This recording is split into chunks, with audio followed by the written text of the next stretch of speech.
श्री इमरान प्रतापगढ़ी जी। धन्यवाद सभापति महोदय। हम ही को कातिल कहेगी दुनिया, हमारा ही कत्लेआम होगा। हम ही कुएं खोदते फिरेंगे, हम ही पे पानी हराम होगा। सभापति महोदय, सन 1947 में दिल्ली की जामा मस्जिद की तारीखी सीढ़ियों पर खड़े होकर के भारत रत्न मौलाना अबुल कलाम आजाद साहब ने कहा था कि मुसलमानों कहां जा रहे हो, यह है तुम्हारा मुल्क, यहां तुम्हारे आबाओ अजदाद की कब्रें हैं। उस वक्त मौलाना आजाद की ये सदाएं सुन करके लोगों ने अपने सरों की गठरियां उतार करके रख दी थी।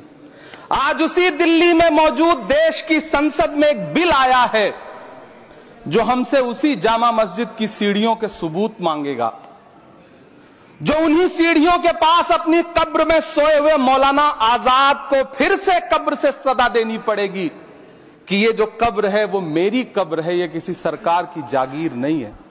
सभापति महोदय, मैं जहां खड़ा हूं इसी संसद भवन के सामने सड़क के उस पार अपनी कब्र में सोए हुए भारत के पूर्व राष्ट्रपति फखरुद्दीन अली अहमद की कब्र है।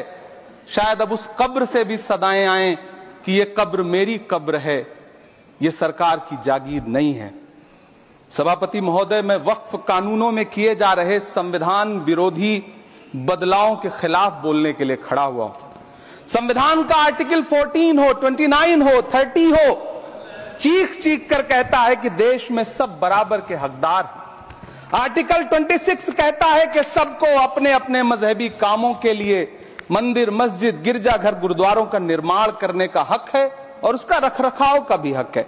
लेकिन डॉक्टर बाबा साहब अंबेडकर के संविधान को हर दिन कुचलने वाली ये सरकार देश के मुसलमानों से नफरत में इतनी अंधी हो गई है कि खुलेआम देश की संसद में देश सरकार के माइनॉरिटी मिनिस्टर साहब और होम मिनिस्टर साहब झूठ बोलते हैं और देश को गुमराह करते हैं, झूठ शब्द असत्य बोलते हैं। सरकार ने इस बिल का नाम उम्मीद रखा है।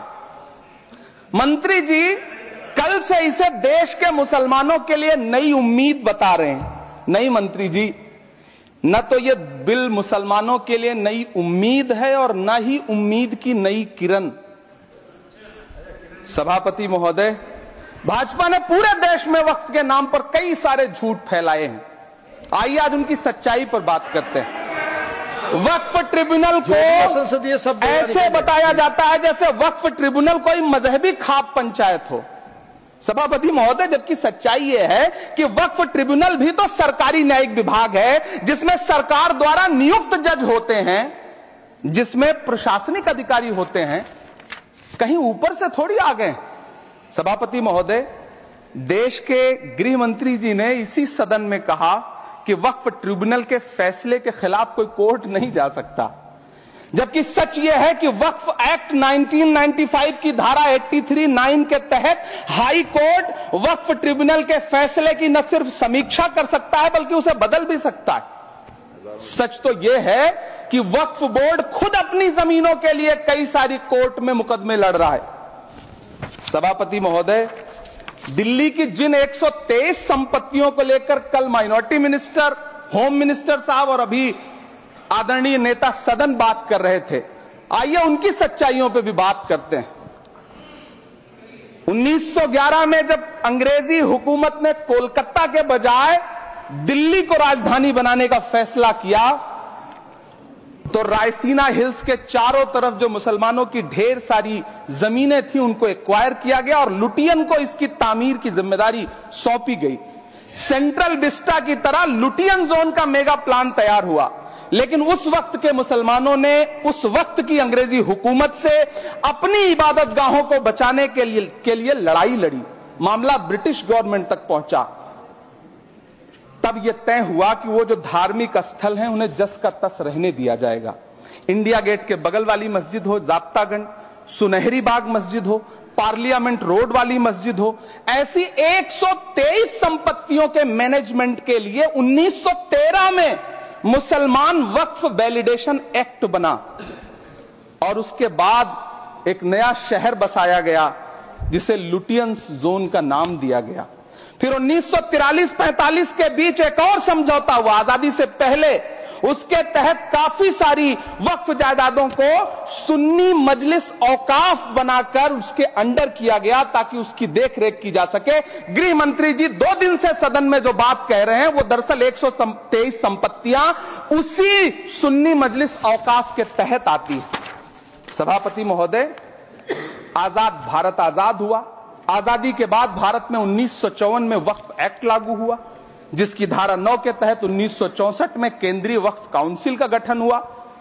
दिल्ली की वही 123 प्रॉपर्टीज को 1970 में सर्वे गजट करके गजट नोटिफाई किया गया।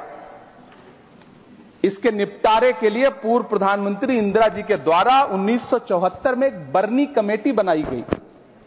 बर्नी कमेटी ने 1976 में इन 123 संपत्तियों को दिल्ली वक्फ बोर्ड की संपत्ति होने की रिपोर्ट सौंपी। उस रिपोर्ट के आधार पर 1984 में कांग्रेस सरकार ने उन 123 प्रॉपर्टीज को दिल्ली वक्फ बोर्ड को सौंपने का फैसला किया, जिसके खिलाफ विश्व हिंदू परिषद कोर्ट गई। मामला 2011 तक पेंडिंग रहा। फिर 2011 में कोर्ट ने सरकार को आदेशित किया कि इसका निपटारा करो। तब 2013 में तत्कालीन यूपीए सरकार ने दिल्ली की उन्हीं 123 जायदादों को बर्नी कमेटी की सिफारिशों के मुताबिक वक्फ बोर्ड के हवाले किया। यही वो प्रॉपर्टीज हैं जिनके नाम से गृहमंत्री जी कल से कांग्रेस को कोस रहे हैं। फिर आई 2014 में भाजपा की सरकार, जो तब से इन जमीनों को हड़पने की साजिश कर रही है। जिस बिल को मुसलमानों के हुकूक की हिफाजत करने वाला बिल बताया जा रहा है, उसी को पेश करने के लिए और उस पर बात करने के लिए लोकसभा में भाजपा सरकार के पास एक भी मुस्लिम सांसद नहीं है। जिस वक्त, मैं लोकसभा कह रहा हूं, सुना करिए, जिस वक्फ बिल को मुस्लिम महिलाओं को हक दिलाने वाला बताया जा रहा है, उसे संसद में पेश करने वाली पार्टी के पास न तो राज्यसभा में, न लोकसभा में, न देश की किसी विधानसभा में एक भी मुस्लिम महिला सदस्य नहीं। कल किरण रिजिजू जी कह रहे थे कि रेलवे की जमीनें देश की जमीनें हैं, डिफेंस की जमीनें देश की जमीनें हैं। हां मंत्री जी, हैं, बिल्कुल हैं। ये जो वक्फ की जमीनें हैं, ये हमारे पुरखों ने धार्मिक कामों के लिए डोनेट किया है। तो हम भी तो इसी देश के नागरिक हैं, हम भी तो इसी देश के बेटे हैं। तो वक्फ की जमीनें भी तो इसी देश की जमीनें हैं, उनको पराया क्यों बोलते हैं आप? सभापति महोदय, अशफाकुल्लाह खान जब फैजाबाद की जेल में फांसी के फंदे पर झूल रहे थे, तो इसी देश की जमीन के लिए झूल रहे थे ना। सभापति महोदय, अंडमान की जेल में काला पानी की सजा काटकर अपनी जान देने वाले मौलाना फजले हक खैराबादी हो या शेर खान अफरीदी हो, वो भी तो इसी जमीन के लिए अपनी जान दे रहे थे ना। सभापति महोदय, पाकिस्तान के खिलाफ लड़ते हुए अपनी जान देने वाले महावीर चक्र विजेता ब्रिगेडियर उस्मान हो या पाकिस्तान के पैटर्न टैंक उड़ाने वाला परमवीर चक्र विजेता वीर अब्दुल हमीद हो, वो भी तो इसी जमीन के लिए अपनी जान दे रहा था ना। और मंत्री जी, मैं इस सदन में अलल ऐलान ये कहता हूं कि जब भी इस देश की जमीन को लहू की जरूरत होगी, आपसे 2 कदम आगे इमरान खड़ा मिलेगा। ये मैं आपसे यकीन दिलाते हुए कह रहा हूं। सभापति महोदय, मैं सरकार से कहना चाहता हूं, हमसे हमारी इबादत गाहें तो मत छीनिए ना, हमारे घरों पे बुलडोजर तो मत चलाइए ना, हमारी कब्रों में तो हमें सुकून से सोने दीजिए ना। सभापति महोदय, माइनॉरिटी मिनिस्ट्री का बजट कट करके, मुस्लिम बच्चों की स्कॉलरशिप बंद करके अब सरकार कह रही है कि हम वक्फ की आमदनी से गरीब मुसलमानों का भला करेंगे। गुजरात की बेटी बिल्किस के बलात्कारियों की रिहाई के बाद उन्हें माला पहनाने वाली लोगों के नेता ये कह रहे हैं कि यह बिल मुस्लिम महिलाओं को उनका हक दिलाएगा। धन्यवाद मोदी जी, क्या बढ़िया सौगातें मोदी दे रहे हैं आप। पहले हमें गुजराते मोदी दिया, आप सौगाते मोदी दे रहे हैं।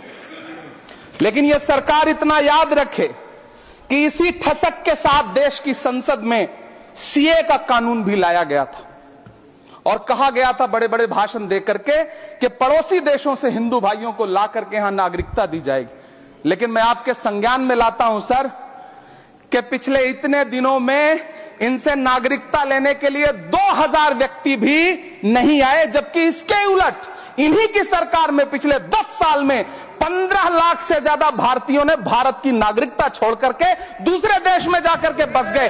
यह हुआ उस कानून का अंजाम। सभापति महोदय, इसी तरह की जिद के साथ किसानों के खिलाफ भी कानून लाए गए थे।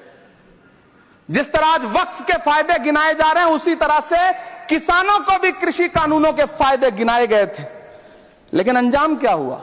700 किसानों की शहादत लेने के बाद सरकार को अन्नदाता किसानों के सामने घुटने टेकने पड़े और कृषि कानून वापस लेने पड़े। जिल्ले इलाही, जमहूरियत जो है वो नफरत और ठसक से नहीं चलती है, अकड़ से नहीं चलती है। उसमें सबकी हिस्सेदारी जरूरी है। कल देश के माइनॉरिटी मिनिस्टर ने लोकसभा में खड़े होकर एक शेर सुनाया था कि मुझसे कोई बदगुमान न हो, तो मैं उन्हें एक शेर सुनाना चाहता हूं कि मैं आज जद पे हूं तो इतना खुशगुमान न हो, मैं आज जद पे हूं तो इतना खुशगुमान न हो, चराग सबके बुझेंगे हवा किसी की नहीं। नीतीश कुमार जी हो, चंद्रबाबू नायडू जी हो, चिराग पासवान जी हो, जयंत चौधरी जी हो, देवे गौड़ा जी हो, जीतन राम मांझी जी हो, सबको समझना पड़ेगा कि जब जंगल में आग लगती है तो न वो बरगद बचते हैं जो हवा को आंधी में तब्दील करते हैं, न वो बांस बचते हैं जो आपसी रगड़ से चिंगारी पैदा करते हैं। सभापति महोदय, जब देश को मनमोहन सिंह साहब जैसा काबिल प्रधानमंत्री मिलता है तो देश को आरटीआई जैसा एक्ट मिलता है, सेज जैसा एक्ट मिलता है, मनरेगा जैसा एक्ट मिलता है, लिबरलाइजेशन मिलता है, राइट टू एजुकेशन मिलता है, नेशनल फूड सिक्योरिटी एक्ट मिलता है। लेकिन जब देश को सौगातें मोदी मिलती है तो क्या मिलता है? सीए मिलता है, फॉर्म्स लॉ मिलता है, आर्टिकल 370 मिलता है, इलेक्टोरल बॉन्ड जैसा एक्ट मिलता है और वक्फ अमेंडमेंट एक्ट जैसे बिल देश को मिलते हैं। मुझे तो अपने हमवतन भाइयों से पूछना है कि आपको अपने बच्चों की तरक्की, खुशहाली और नौकरी की दरकार है या फिर मुसलमानों की दान की गई जमीनों को लूट कर धन्ना सेठों को देने की साजिश करने वाले कानून की? सभापति महोदय, यह सरकार रात के 3 बजे तक पूरे देश को जगा करके संसद में अपने ही नागरिकों को नीचा दिखाने के लिए वक्फ बिल ला रही थी, तो उधर रात के 1:30 बजे अमेरिका हम पर 26% टैरिफ लगा रहा था। सरकार की प्राथमिकताएं देश को पता। सभापति महोदय, मैं बहुत भावुक हूं आज, और मुझे अच्छा लगा कि आदरणीय नेता सदन जगत प्रकाश नड्डा जी ने बहुत अच्छी बातें भी की, मन से बातें की। क्योंकि उनके नाम में प्रकाश जुड़ा है तो मैं उनमें हमेशा एक रोशनी की किरण देखता हूं। मैं उनके सामने बहुत अदब से यह बात कहना चाहता हूं कि चरागों के सफर में दबदबा हो आंधियों का तो फिर अंजाम जुल्मत के सिवा कुछ भी नहीं होगा। यह दुनिया नफरतों के आखिरी स्टेज पर है, इलाज इसका मोहब्बत के सिवा कुछ भी नहीं होगा। मैं भावुक हूं, मेरी पलकें गीली हैं। अगर देश की एक बहुत बड़ी आबादी को लगता है कि आप उसका भला करने के लिए नहीं बल्कि उनकी इबादतगाहों, उनकी कब्रिस्तानों, उनकी खानकाहों को बर्बाद करने का बिल ला रहे हैं, तो फिर आप अगर समझाने में नाकामयाब रहे हैं तो यह आपकी नाकामयाबी है। पहले समझाइए, उसके बाद कोई बिल लेकर के आइए, तब शायद हम आपका इतनी पुरजोर तरीके से विरोध ना करें। लेकिन सभापति महोदय, मैं अंत में सिर्फ इतना कहना चाहता हूं कि इस बिल में जो भी पॉइंट्स दिए गए हैं, बॉम्सी पोर्टल देख लीजिए, सरकार का झूठ आपको पकड़ में आ जाएगा। हम डरे नहीं हैं, हम सिर्फ सरकार से अपील कर रहे हैं कि हमें अपना समझिए। हम आपके अपने हैं, इस देश के नागरिक हैं और आप ताकत में हैं। संख्या बल के आधार पर बिल हो सकता है आप पास करा ले, लेकिन आपको यह बात समझनी पड़ेगी कि हम तो वो तारीख हैं, जहनों में रहना है जिसे, कागजी पुर्जे नहीं जो फाड़ डाले जाएंगे। जिस जमीन पर मैं खड़ा हूं यह मेरी पहचान है। आप आंधी हैं तो क्या मुझको उड़ा ले जाएंगे? आपको यह बात समझनी पड़ेगी। आपको अगर इतना विपक्ष की तरफ से पहले जेपीसी में इतने सारे पॉइंट्स आए और उसके बाद कल से लोकसभा में और राज्यसभा में सुझाव आप सुनने को तैयार नहीं है, लोगों की शंका को दूर करने के बारे डायमंड कारपेट, हमारे वहाँ ग्रास रेलवे वाला कारपेट, विलस्पन कंपनी का पायदान, हेटलोन रेगजिन होलसेल रेट में तमाम अशिया हमारे वहाँ दिए जाती है। हमारा पता याद रखे, सकावत होटल के पीछे आबिद सोडा के बाजू में हजार खोली मालेगांव।